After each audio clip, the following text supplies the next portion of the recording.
ये वाला टॉपिक नहीं आया तो अपनी जायदाद हार जाऊंगा। और बताओ। Hello guys, welcome to learn and fun commerce. मैं आज आपके लिए एक धमाकेदार सी चीज लेकर आया हूं। मैं लेकर आया हूं most important topics 12th accountancy term 2। अब भैया बात क्या है कि हम पूरी की पूरी अकाउंटेंसी बहुत सारे क्वेश्चंस होते हैं, बहुत सारे इलस्ट्रेशन होते हैं, अब बहुत सारे टॉपिक होते हैं, कुछ इंपॉर्टेंट होते हैं और कुछ अनइंपॉर्टेंट होते हैं। देखो, एक कहावत है कि मैथ्स में या अकाउंट्स में या कोई भी सब्जेक्ट्स में 80-20 रूल लगता है। मतलब आपके जो 80% मार्क्स आएंगे वो आपके 20% कंटेंट से आएंगे। तो यानी अगर आपको अच्छा स्कोर करना है तो आपको अपना कंटेंट यानी जो आप पढ़ रहे हो वो थोड़ा सा प्रिसाइज करना पड़ेगा, एक मार्ग बनाना पड़ेगा, एक पाथ बनाना पड़ेगा। तो आज के इस वीडियो के अंदर मैं आपको बताऊंगा अकाउंटेंसी में सिर्फ इन टॉपिक्स पर और इन एडजस्टमेंट्स पर आप ध्यान से बात पढ़ लो, ध्यान से आप लोग तैयारी कर लो, तो आपके 40 on 40 बिल्कुल आ सकते हैं, अभी भी आ सकते हैं। पूरी की पूरी किताब अब पढ़ने का टाइम नहीं है, अब सिर्फ मेन टॉपिक करने का टाइम है। ठीक है जी। तो आज के इस लेक्चर के अंदर मैं आपको बताऊंगा कि क्या क्या इंपॉर्टेंट टॉपिक हैं हमारे टर्म 2 अकाउंटेंसी के अंदर, और अगले लेक्चर के अंदर एक लेक्चर और बनाऊंगा जिसके अंदर मैं इंपॉर्टेंट क्वेश्चन बताऊंगा। पहले कुछ दिन आप पहले इंपॉर्टेंट टॉपिक्स को रिवाइज कर लो, फिर उसके क्वेश्चंस भी इंपॉर्टेंट बता दूंगा आपको। तो most important topics chapter wise लेके चलते हैं। पहला टॉपिक जो आता है पार्ट 1 के अंदर, not for profit organisation. 10 number का ये चैप्टर है, बाहुबली चैप्टर मैं इसको कहता हूं। ये चैप्टर मेरे हिसाब से बाहुबली चैप्टर है, बाहुबली। अब बाहुबली इसलिए भैया कि टोटल 40 में से 1/4 वेटेज तो इस भैया के पास है, 1/4 वेटेज, और इसके अंदर बहुत सारे टॉपिक है। तो पहला हमको एनपीओ उठाना है, उसके अंदर रिसिप्ट एंड पेमेंट अकाउंट, ये 2 मार्क्स का बहुत आ रहा है पेपर में, और इसको रिवाइज करने में आपको मुश्किल से आधा घंटा भी नहीं लगेगा, और एक इलस्ट्रेशन एक क्वेश्चन भी आप कर सकते हो। फिर आती है फंड बेस्ड अकाउंटिंग। इन दोनों को मिलाकर मैंने एक लेक्चर डाला है, जाकर चेक कर लो। Fund based accounting Salman Khan के मुंह से आपको सुनाई दे जाएगी कि मुझसे शादी करोगी पिक्चर के अंदर सलमान खान ने फंड बेस्ड अकाउंटिंग कैसे की थी, और उससे आपको समझ में आ जाएगा कि फंड बेस्ड अकाउंटिंग क्या है। तो ये क्वेश्चन भी 2 या 3 नंबर का आपका पूछा जा सकता है। फंड बेस्ड अकाउंटिंग ये यहां नहीं पूछा जाएगा तो ये फुल फ्लेज के अंदर तो पूछा जाएगा। फिर आता है मटेरियल कंज्यूम्ड, जैसे मेडिसिन कंज्यूम्ड या स्पोर्ट्स इक्विपमेंट वाला जो क्वेश्चन है, ये वाला भी आपको बड़ा ही इंपॉर्टेंट है, इसको पढ़ना है, इसको छोड़ना नहीं है। फिर बात करते हैं सब्सक्रिप्शन की। देखो, सब्सक्रिप्शन आपको पता है सब most important topic of NPO है। इसका अकेला क्वेश्चन भी बनता है, बनेगा, और ये फुल फ्लेज के अंदर तो तंग करेगा ही करेगा। अब कहीं ना कहीं अगर हम फुल फ्लेज कर लेते हैं तो मटेरियल कंज्यूम्ड, फंड बेस्ड और सब्सक्रिप्शन ऑटोमेटिकली हो जाता है। तो जो नंबर 5th पर है, सबसे पहले तो हमको फुल फ्लेज क्वेश्चंस को क्रैक कर लेना है। उसके बाद कहीं ना कहीं 5-7 क्वेश्चन इसके कर लो, 5-7 क्वेश्चन इसके कर लो, और 2-4 क्वेश्चन इसके कर लो। उसके बाद पहले फुल फ्लेज पे धावा बोल दो, कॉन्सेप्ट क्लैरिटी करने के बाद सीधा फुल फ्लेज पे जाओ। अब फुल फ्लेज के अंदर भी कुछ एडजस्टमेंट बड़ी इंपॉर्टेंट है, मैं आपको बताता हूं कौन कौन सी। सबसे पहले तो आपको फुल फ्लेज के अंदर एक डेप्रिसिएशन की एडजस्टमेंट तो देगा ही देगा, इसके बिना क्वेश्चन बनेगा ही नहीं। फिर एक सब्सक्रिप्शन की एडजस्टमेंट जरूर आएगी, यह भी ध्यान रखना, सब्सक्रिप्शन की एडजस्टमेंट आनी ही आनी है। हो सकता है इंटरेस्ट की भी एडजस्टमेंट आ जाए, जो इंटरेस्ट आउटस्टैंडिंग या एक्रूड होता है उसकी एडजस्टमेंट भी आने के चांसेस पूरे के पूरे हैं। और मटेरियल कंज्यूम्ड या स्टोर कंज्यूम्ड, मटेरियल कंज्यूम्ड की भी यहां पर एडजस्टमेंट बनाई जा सकती है। ठीक है जी। तो मतलब सबसे पहले तो आपने फुल फ्लेज क्वेश्चंस को क्रैक कर लेना है, फिर इनके 2-2, 3-3, 4-4 क्वेश्चन आप कर लोगे, क्योंकि ये अगर कर लिया तो ये ऑटोमेटिकली पूरा हो जाएगा। तो इसके ऊपर अगर आपने 3 से लेकर 4 दिन ढंग से खर्च कर लिए तो मैं कह सकता हूं 10 में से 10 नहीं तो 8-9 नंबर तो आपके कंफर्म हो ही जाएंगे। ठीक है जी। तो इस चैप्टर को बाहुबली चैप्टर इसलिए बोला गया क्योंकि इस चैप्टर में सबसे ज्यादा जान लगानी है हम लोगों ने। ठीक है जी। फिर आता है लाइट सा चैप्टर, वो है रिटायरमेंट। अब रिटायरमेंट 7 to 8 मार्क्स का क्वेश्चन है, जिसमें से 5 मार्क्स का एक फुल फ्लेज क्वेश्चन आपका बनेगा ही बनेगा, लेकिन ये चॉइस में आ सकता है। तो रिटायरमेंट में जो गुडविल वाला टॉपिक है, ट्रीटमेंट ऑफ गुडविल, ये बड़ा इंपॉर्टेंट टॉपिक है। और इसके अंदर भी वो जब हमारा किसी का गेनिंग रेशियो नेगेटिव में आता था, याद है आपको, एक गेनिंग रेशियो जब नेगेटिव आता था तो वो वाला टॉपिक तो छोड़ना ही नहीं है। When gaining ratio is negative, यानी वो सेक्रीफाइस कर रहा होता था, एंट्री होती थी ना गेनिंग टू सेक्रीफाइसिंग, वही नेगेटिव आ गया तो नीचे आ जाता था, तो उसके अंदर ट्रीटमेंट। और दूसरी बात, वैल्यूएशन के तरीके भी थोड़ा बहुत देखकर चले जाना, गुडविल के valuation, average profit, super profit और कैपिटलाइजेशन मेथड। ये गुडविल का क्वेश्चन आपका 100% पेपर में आने वाला है। फिर आपको थोड़ी सी मेहनत करनी है फुल फ्लेज क्वेश्चंस के लिए, जिसमें आपको रीवैल्यूएशन अकाउंट बनाना आएगा, जिसके अंदर पार्टनर्स कैपिटल अकाउंट बनाना आ सकता है।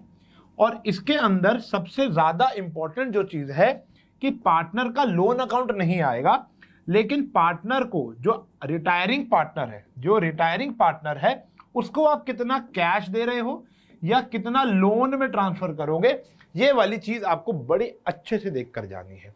देखो, रीवैल्यूएशन की सारी एडजस्टमेंट एंट्रीज हमने टर्म 1 में भी पढ़ रखी थी, उनको तो रिवाइज करना ही करना है। लेकिन पार्टनर्स कैपिटल अकाउंट में खासियत क्या है कि आप पार्टनर को कैश दोगे या उसको लोन दे रहे हो या कुछ कैश देकर बाकी लोन में डाल रहे हो, तो ये वाली चीज आपको अच्छे से क्रैक करके जानी है, ये ध्यान रखना अच्छे से। और बैलेंस शीट के अंदर कैश कितना आएगा और कितना नहीं, ये भी देखना है आपको, ठीक है जी। तो सबसे इंपॉर्टेंट तो हो गया आपका गुडविल, जो आपका 2 या 3 नंबर का वो देगा, और 5 नंबर का आपका 100% फुल फ्लेज क्वेश्चन आने वाला है, जहां पे रिवैल्यूएशन बनेगा, पार्टनर्स कैपिटल बनेगा और बैलेंस शीट बनेगी। और रिवैल्यूएशन के बाद जब पार्टनर्स कैपिटल बनेगा तो रिटायरिंग पार्टनर का जो अमाउंट है वो कैश में देना है या लोन में देना है या कुछ कैश देकर लोन, तो ये वाला 2-3 क्वेश्चन आप इसको क्रैक करके जरूर जाओगे, ठीक है जी। आप पहले रिवाइज कर लो, इंपॉर्टेंट क्वेश्चंस की भी वीडियो बनाऊंगा अगर कमेंट सेक्शन में आग लगा दोगे तो, ठीक है जी। फिर आता है डेथ, मृत्यु, 2 से 3 नंबर का छोटा सा चैप्टर है, इसमें कुछ बचा नहीं है। हाफ एन आवर के अंदर, आधे घंटे में ये चैप्टर खत्म किया जा सकता है, हाफ एन आवर अभी हो जाएगा। शेयर ऑफ प्रॉफिट कैलकुलेट करना है बस। एंट्री आपको बता देता हूं, P&L सस्पेंस अकाउंट, पूरा चैप्टर अभी ले लो। टू आपका जो पार्टनर मर रहा है, यानी डिजीज पार्टनर, ठीक है जी। P&L सस्पेंस टू डिजीज, और अगर लॉस होगा तो एंट्री पलट देना। तो शेयर ऑफ प्रॉफिट निकालने के बहुत सारे तरीके होते हैं। सेल्स के बेसिस पर, जो सेल्स परसेंटेज थी, सेल्स एंड प्रॉफिट परसेंटेज वाला जो टॉपिक था, ठीक है जी। पिछले साल के एवरेज प्रॉफिट्स पर या लास्ट ईयर प्रॉफिट को बेस मान लेना, लास्ट ईयर प्रॉफिट को बेस मान लेना, ठीक है जी। तो मुश्किल से पूरे चैप्टर के अंदर, इस टॉपिक के अंदर 7-8 क्वेश्चन होंगे, तो सारे के सारे कर जाना, ये तीनों के तीनों टॉपिक हो जाएंगे। 2 से 3 नंबर आपके फ्री के, कुछ भी नहीं करना, एंट्री पास करनी आएगी एक, और उसको अमाउंट कैलकुलेट कर लेंगे, ठीक है जी। तो ये हो गया बेटा हमारा पार्ट 1। पार्ट 1 में एक चैप्टर और रह गया है, सॉरी, वो है डिसोल्यूशन, 7 से लेकर 8 नंबर का है, इसको थोड़ा ढंग से देखेंगे। तो इसके अंदर जो सबसे इंपॉर्टेंट चीज है वो है 100% जो आएगा वो जर्नल आने के चांसेस सबसे ज्यादा है। अब जर्नल एंट्री के अंदर ये कुछ टॉपिक्स हैं जो आपको नहीं छोड़ने। पहला है आपका रियलाइजेशन एक्सपेंस वाले जो पंगे होते हैं, कौन बियर कर रहा है, कौन पे कर रहा है, किसके बिहाफ पे कर रहा है, ये आपको नहीं छोड़ना। रियलाइजेशन एक्सपेंस हो गया। फिर आ गया असेट टुक ओवर। असेट कौन लेकर जा रहा है, आपने बेच दिया या कोई पार्टनर लेके जा रहा है या कोई क्रेडिटर को दे रहे हो। अगर क्रेडिटर को दे रहे हो तो कोई भी एंट्री पास नहीं की जाएगी।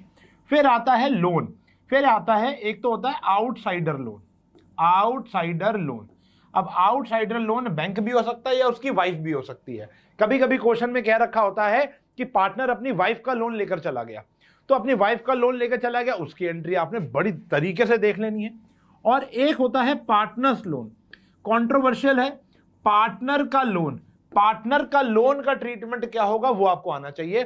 कुछ नहीं लिखा तो आप सीधा उसकी कैपिटल अकाउंट में डाल सकते हो या कैश अकाउंट में डाल सकते हो। अगर लिखा है पार्टनर लोन 8,000 था, आपने उसको 7,900 में निपटा दिया, तो ये रियलाइजेशन अकाउंट में जाएगा। इस बात का ध्यान रखना, मैंने अपने लेक्चर के अंदर सबसे ज्यादा फोकस इसी टॉपिक पर किया हुआ है।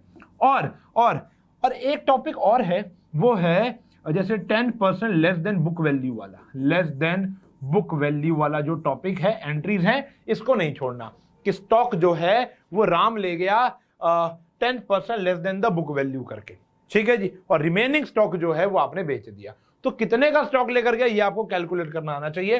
तो ये वाली एंट्रीज बड़ी इंपॉर्टेंट है। जर्नल पर आपका फोकस 95% होना चाहिए जब आप रिवीजन कर रहे हो। फुल फ्लेज क्वेश्चन ऑटोमेटिकली हो जाएंगे। आपको पहले रियलाइजेशन अकाउंट बनाना होता है, फिर पार्टनर्स कैपिटल अकाउंट बनाना होता है, और फिर कैश बुक या कैश या बैंक अकाउंट बनाना होता है। ये आपको पता ही है। इस पे लीस्ट फोकस देना है। मेरी बात मानो, सबसे ज्यादा फोकस यहां पर दो। अगर आप 3 दिन रियलाइजेशन यानी ये वाला चैप्टर पढ़ रहे हो, तो मैं आपको कहूंगा कि आपको मैक्स टू मैक्स 3 दिन अगर पढ़ रहे हो तो 2 दिन तो आपको ये पढ़ना है, लास्ट का 1 दिन आप ये खर्च कर सकते हो। अगर आपने ये कर लिया तो ये ऑटोमेटिकली हो गया। अगर आपको रियलाइजेशन का ट्रीटमेंट, पार्टनर्स कैपिटल अकाउंट का ट्रीटमेंट समझ में आ गया, तो यहां से पोस्टिंग करनी है बच्चों, कुछ भी नहीं करना, ठीक है जी, बात समझ में आई।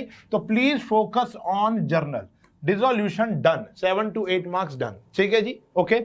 आगे बढ़ते हैं, हमारा पार्ट 2 आता है इश्यू ऑफ डिवेंचर। बचकाना चैप्टर है, फिर भी 7 से लेकर 8 नंबर देगा। ये वाला टॉपिक नहीं आया तो अपनी जायदाद हार जाऊंगा। और बताओ, issue with view of redemption, issue of debenture with the view of redemption. 6 cases हैं, 6 के 6 केसेस चाट लो, ये आना ही आना है, मैं बता रहा हूं। वेंडर वाला भी आ सकता है, चांसेस हैं, बिल्कुल है। वेंडर वाला भी 2 मार्क्स का क्वेश्चन आ सकता है, क्यों नहीं आ सकता। इंटरेस्ट ऑन डिबेंचर बड़ा इंपॉर्टेंट टॉपिक है कि पार्टनर कह रहा हूं, जो डिबेंचर होल्डर को आप ब्याज ड्यू करते हो, पे करते हो, टीडीएस सिलेबस में नहीं है, नो टीडीएस, ये ध्यान रखना, टीडीएस वाले क्वेश्चन आपको नहीं करने हैं। Right of loss on issue of debenture, जो आप डिस्काउंट देते थे या premium on redemption of debenture देते थे, ठीक है जी, प्रीमियम, और तुम्हें क्या लगा मैं क्या लिख रहा हूं, है premium on redemption of debenture, ठीक है जी। तो डिस्काउंट और premium on redemption of debenture जो आप देते थे उसको राइट ऑफ करते थे ना, याद है। पहले हमारा मुद्दा होता था कहां से निकालना, एसपीआर से, फिर होता था कैपिटल रिजर्व, वहां से बच जाता था तो हम कहां से निकालते थे, स्टेटमेंट फॉर पीएनएल। कुछ नहीं लिखा तो स्टेटमेंट पीएनएल से राइट ऑफ करना ही करना है।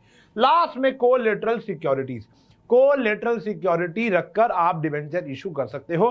This is the last preference, ठीक है जी।